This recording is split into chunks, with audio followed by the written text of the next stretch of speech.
At mga kapuso, papunta pa lamang kami dito po sa Bogo City mula po sa paliparan. Kabilang pinsala ang sumalubong sa amin saan man kami lumingon. May malalaking bato at lupa sa matataas na lugar na bumagsak po sa mga istruktura, sa mga bihikulo, sa mga motorsiklo at iba pang klase ng sasakyan. At kami mismo po ang nakaranas ng aftershock kani-kanina lamang.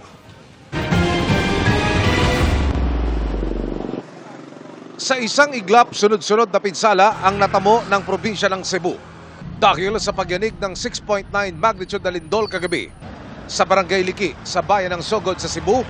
Sinalubong kami ng bundok na tila natapyas dahil sa pagyanig. Mga kapuso, isang oras po ang layo bago namin marating ang Bogo City. Kami ho ay narito ngayon sa bayan ng Sogod. Ganito ho ang dinatnan ng GMA Integrated News Team.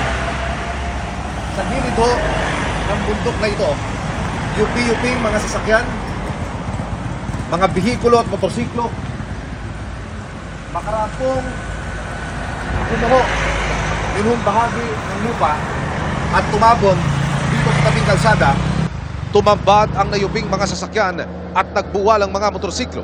Mga kapuso, ganito ho kalalaki yung boulder na nanggaling ho doon sa ibabaw na mistulang pinapyas at bumagsak nga ho yung bahagi ng mga bato dito sa tabing kalsada.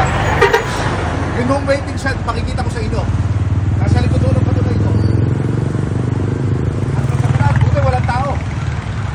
Ang pinaka-apektado ang lungsod ng Bogo sa Cebu na siyang episentro o sentro ng lindol. Sa Purok Talisay B, Barangay Binabag, mga residenteng nasa gilid ng kalsada ang bumungad sa amin. Kami ho ay nakarating na dito ho sa Bogo City. Kasama ho natin yung isa sa mga residente. At ang binabanggit sa atin, ma'am, sadali lang. Sige ho, nasaan ho tayo pupunta kayo? Yung bahay niyo? Sa bahay namin kasi sirang-sira. Isa ang bahay ni Arnie Casala sa mga napuruhan. Ang tahanan ni ma'am. Pagkatapos hong yanigin ng lindol kagabi. Kung ako ho ang tatanungin, mistulang binagsakan mo ng bomba. Lalapit po ako para makita ninyo. Ayan ho. Ito ho ang palikuran, ma'am? O ito ang kusina?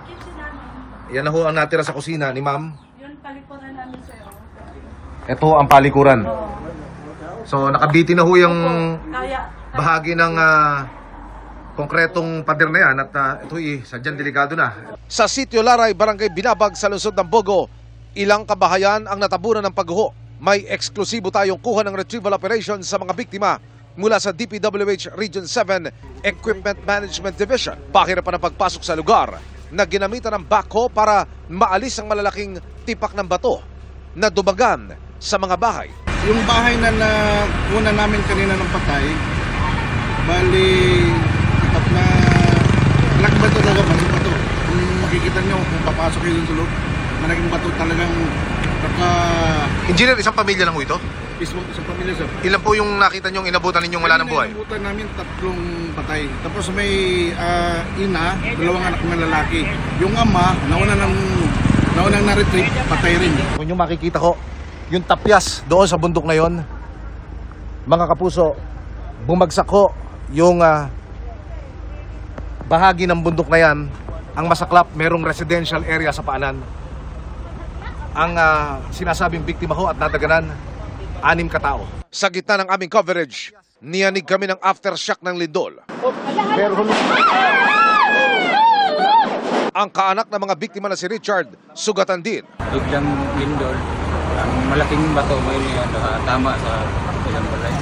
Ito na ang sitwasyon sa Cebu Provincial Hospital na pinaglagakan kanina ng mga nasawi dahil sa lindol. Mga kapuso, ganito po ang sitwasyon ngayon sa labas ng Cebu Provincial Hospital dito sa Bogo City. Ang mga pasyente sinilabas po dito sa open area. Dito po sila ginagamot ngayon dahil po sa pangamba na magkaroon na naman ng malakas na pagyanig. Yun ho mga cadaver bags, nilaroon sa area na yun. Pero ayon ho sa mga otoridad, wala na ho yung mga gabi ng mga nasawi sa lindol at nailipat na sa punerarya.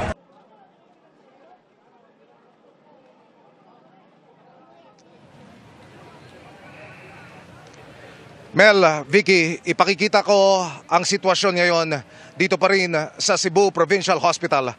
Nasa kaliwa ko ang open ground na nagsisilbing paradahan ng mga sasakyan. Pero ngayon, dito naroroon ang mga pasyente ng ospital. Kung inyong makikita, yung mga dalubhasa, yung mga doktor, pati yung mga nurses, nariyan ngayon at inaasikaso yung mga kapuso nating may mga karamdaman. At ito ay magpapatuloy pa rin hanggang sa lumaon dahil ang binabanggit sa atin ng mga otoridad, maya't maya kasi ang aftershock. So nakikita nilang mas ligtas muna manatili ang mga pasyente at yung mga kababayan nating may karamdaman dyan sa area na yan. Dito rin sa area na ito, hinimlay yung mga biktima ng lindol na nakabalot sa body bag na nakita una sa mga social media pages. At ang binabanggit naman sa atin ng Philippine National Police Regional Field Unit 7, ang lahat ng mga labi ng mga nasawi ay naialis na at nasa punerarya na. So yan muna ang latest mula dito pa rin sa harapan ng Cebu Provincial Hospital sa siyudad ng Bogo. Mel, Vicky. Maraming salamat sa iyo, Emil.